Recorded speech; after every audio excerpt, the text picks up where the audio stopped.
iremos trabalhar uma aulinha de geografia. Vamos falar sobre descolonização dos movimentos não alinhados. Isso ocorreu ainda na época da Guerra Fria. Vocês sabem que a Guerra Fria foi um confronto ideológico entre Estados Unidos e União Soviética. Esses dois países, de fato, não apoiavam o projeto de colonização dos povos da África e da Ásia. E aí, de uma certa forma, cada um de um lado foram fazer a sua adaptação em relação ao processo de descolonização dos povos da África e da Ásia. No ano de 1900, cerca de 56,6% da Ásia e 90,4% da África estava sob controle do colonialismo europeu. Vejam que esse mapa aqui, olha, Partilha da África, Conferência de Berlim. A Conferência de Berlim, ela ocorre de fato no ano de 1885, representada, articulada aí por o chanceler da Alemanha, Otto von Bismarck. E aí, a África, percebam que algumas regiões já estavam comandadas por povos europeus, como aqui, ó, a África Ocidental da francesa, né? Sudão anglo-egípcio, significa dizer que aqui era a região da Inglaterra. Marrocos, uma partezinha, olha, Marrocos espanhol, viu? Só que, depois da Primeira Guerra Mundial, o continente africano estava completamente todo dividido. As pessoas que lá moravam não eram as donas dos lugares, certo? Aqui, de acordo com a legenda, podemos observar os países que dominaram esse continente, melhor dizendo. Nós temos a Espanha, os franceses, os britânicos, alemães, portugueses, belgas, italianos, viu? Então, a maioria dos países da Europa, eles colonizaram territórios do continente africano. Aí surge o projeto de descolonização afro-asiática, tanto na África quanto na Ásia, viu? E quais foram as causas? O declínio das potências europeias devido às guerras, devido à Primeira e à Segunda Guerra Mundial, viu?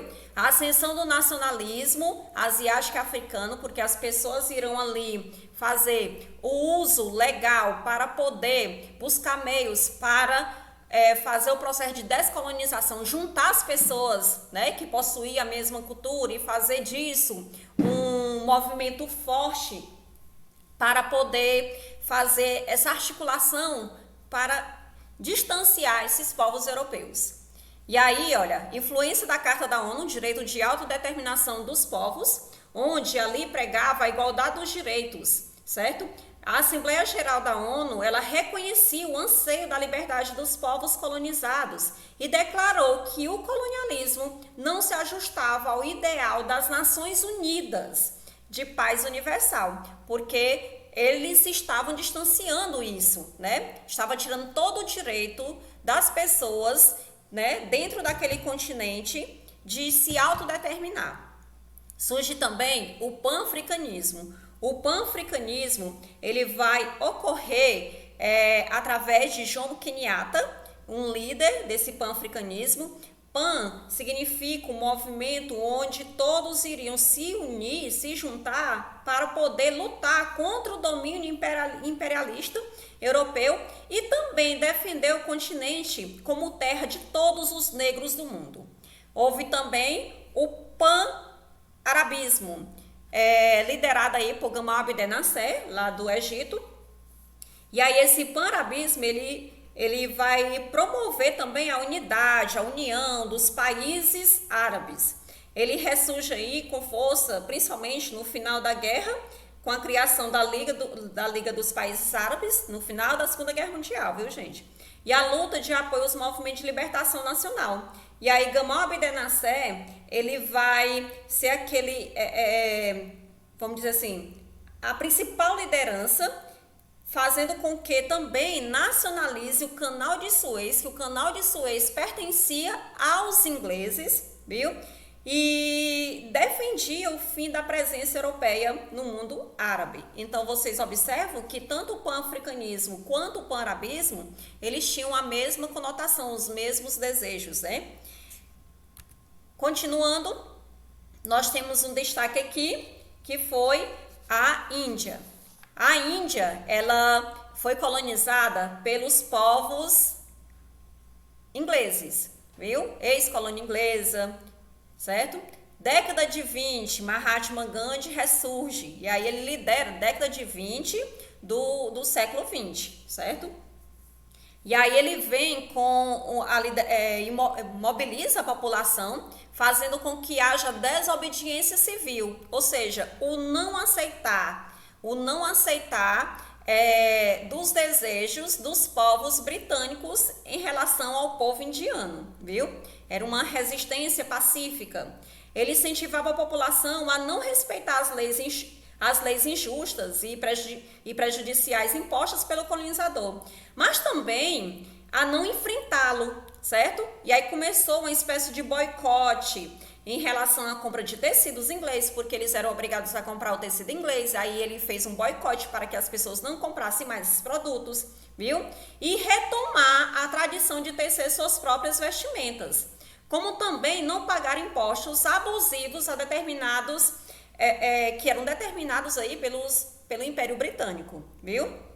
Aí quando foi no ano de 1947, né, diante de tudo isso, não houve guerra lá na Índia por conta dessa questão, e aí a Inglaterra concede aí a independência da Índia. Olha só, depois da Segunda Guerra Mundial, depois que foi feita também a Carta das Nações, que foi pela ONU em 1945, depois da Segunda Guerra Mundial, e tudo isso vai ser anseios necessários para poder fazer com que muitos povos, tanto da Ásia quanto da África, né, tornem aí independentes.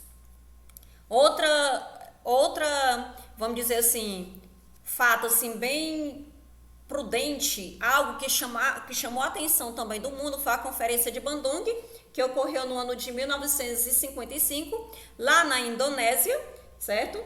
E esse movimento foi o que eles indagaram como o movimento dos não alinhados. Quem eram os não alinhados? Eram aqueles que não pertenciam nem ao socialismo e nem ao capitalismo, viu? Eles se autodenominaram como terceiro mundo, certo? Primeiro mundo era como se fosse o capitalismo, segundo mundo era como se fosse o socialismo, e o terceiro mundo seriam eles, povos residentes da Ásia, da África, que tinham sofrido o processo de colonização.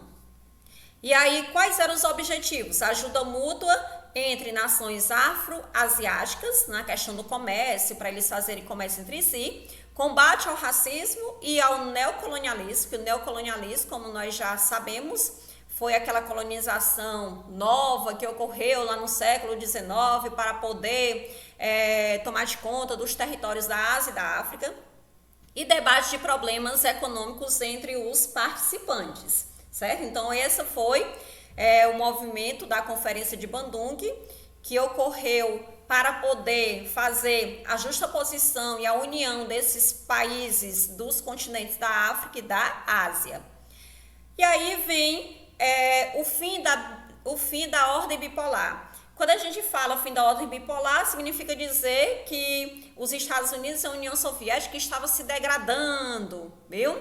Quais eram os problemas que houveram nesses países? Nós temos aqui os Estados Unidos, olha, houve lá um déficit orçamentário da balança comercial dos Estados Unidos, onde levou o governo estadunidense, em 1971, isso ocorreu na década de 70, viu? A abandonar o padrão dólar-ouro e a decretar livre conversibilidade da moeda. O dólar passou a ser tratado como qualquer outra mercadoria, cuja relação às demais moedas é determinado pelo mercado, porque foi colocado lá na conferência de Bretton Woods é uma cidadezinha que fica lá nos Estados Unidos, que durante a Segunda Guerra Mundial eles decretaram que o dólar seria a moeda internacional. E aí, diante da desvalorização dessa moeda, agora ela seria uma moeda qualquer, viu? Uma moeda como as outras. Logo também havia outras moedas que estavam se destacando no mercado, como o marco alemão, a libra esterlina, que estava voltando ao que ela era antigamente, o iene lá do Japão, ou seja, outras moedas que estavam aí tomando de conta do mercado, viu? E aí houve essa desvalorização do dólar em relação a essas outras moedas mais fortes, viu? a crise atingiu todo mundo capitalista em relação à força da economia dos Estados Unidos. Abalou principalmente as economias menos desenvolvidas, que dependiam, por um lado, dos investimentos estrangeiros. E o quadro foi se agravando cada vez mais. Ainda no fim da ordem bipolar, houve outra crise lá nos Estados Unidos, que foi o choque do petróleo, que ocorreu no ano de 1973.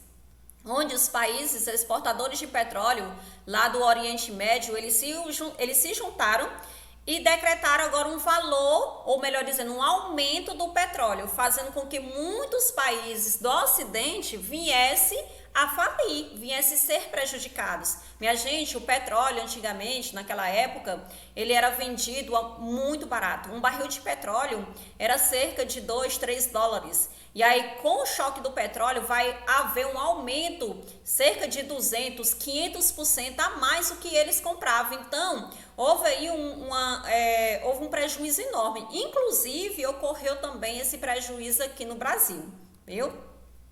Aí vem os problemas lá da União Soviética, que assim como os Estados Unidos sofreram, a União Soviética vai sofrer ainda mais. Por quê? Olha só, houve aí o esgotamento do modelo econômico, viu?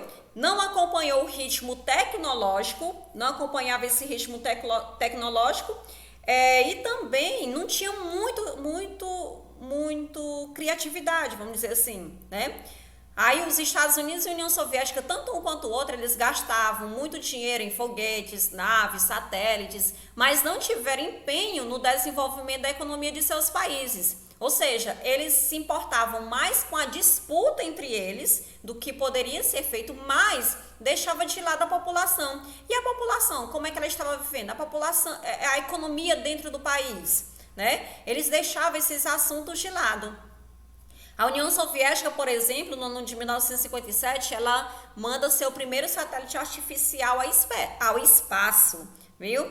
E aí depois, no mesmo ano, ele manda um outro satélite, o Sputnik, que ele levou a cachorrinha Laika, né, para poder para verificar como era que um ser vivo poderia se sentir no espaço.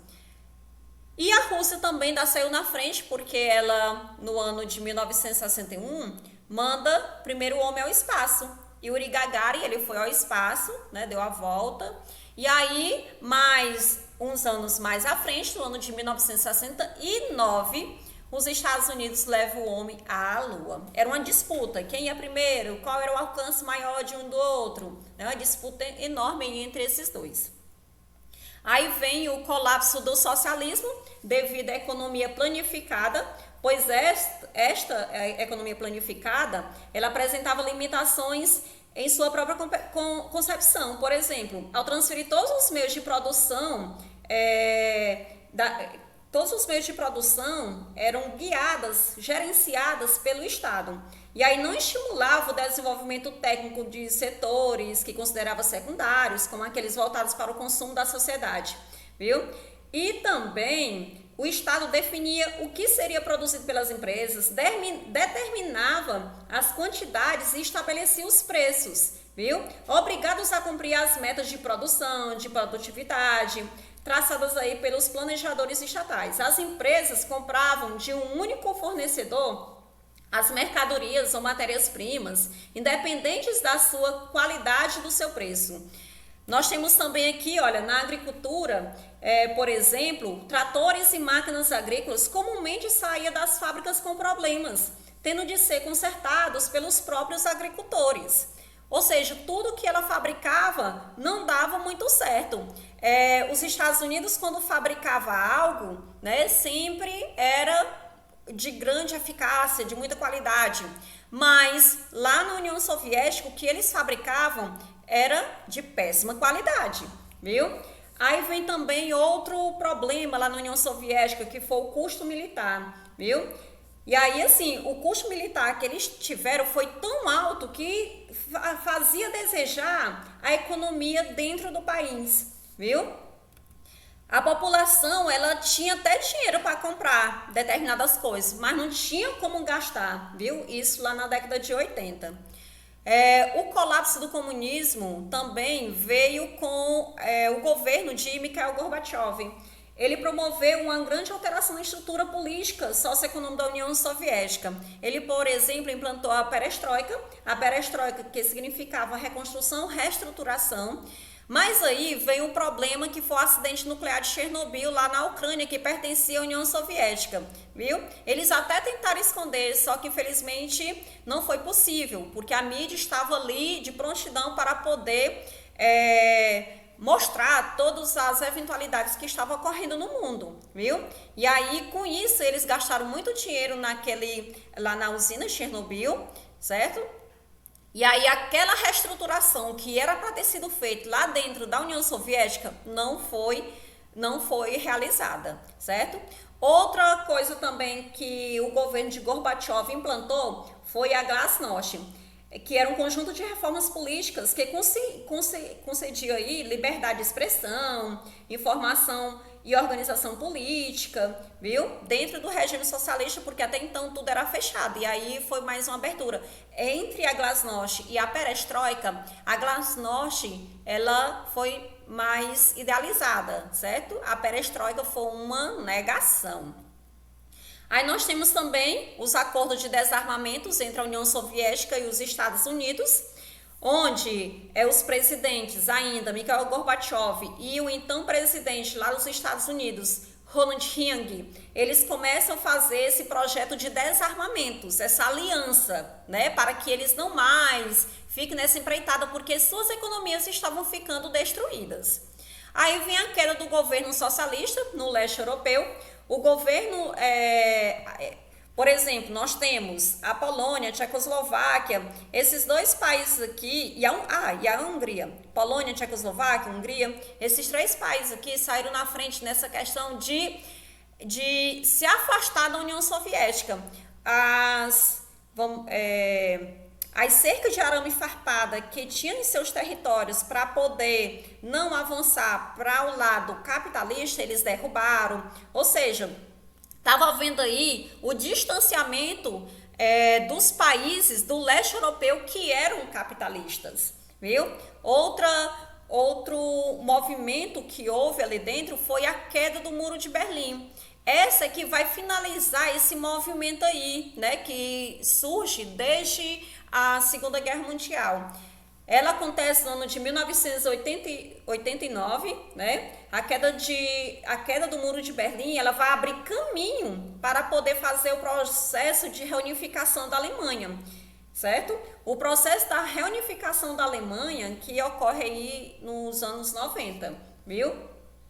Minha gente, nós temos aí também, olha, o fim da Guerra Fria e novas fronteiras europeias, ou seja, muitos países se entregando ao lado capitalista, porque eles observavam, né, que o lado socialista era algo cinzento, que não crescia, não se desenvolvia, enquanto o lado capitalista era aquele brilhar nos olhos, cheio de luz, muitas vantagens, né? Muitos lugares para se divertir, diferentemente do lado socialista. No ano 1990, quem tomou de conta do governo lá da União Soviética é Boris Yeltsin. Boris Yeltsin, no governo dele, que a União Soviética vai, né, se transformar em um novo governo, né, um governo mais voltado para essa ação capitalista, ou seja, aquele que iniciou o projeto de socialismo agora vai se entregar aos anseios desse lado capitalista, viu?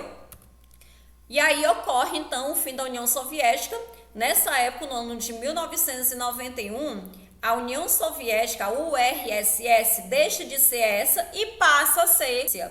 Hoje, nós não conhecemos aquele país mais como União das Repúblicas Socialistas Soviéticas, porque as Repúblicas Socialistas Soviéticas, elas se tornaram dependentes no ano de 1990. E aí, no ano de 1991, ela deixa de ser União das Repúblicas Socialistas Soviéticas para ser apenas Rússia.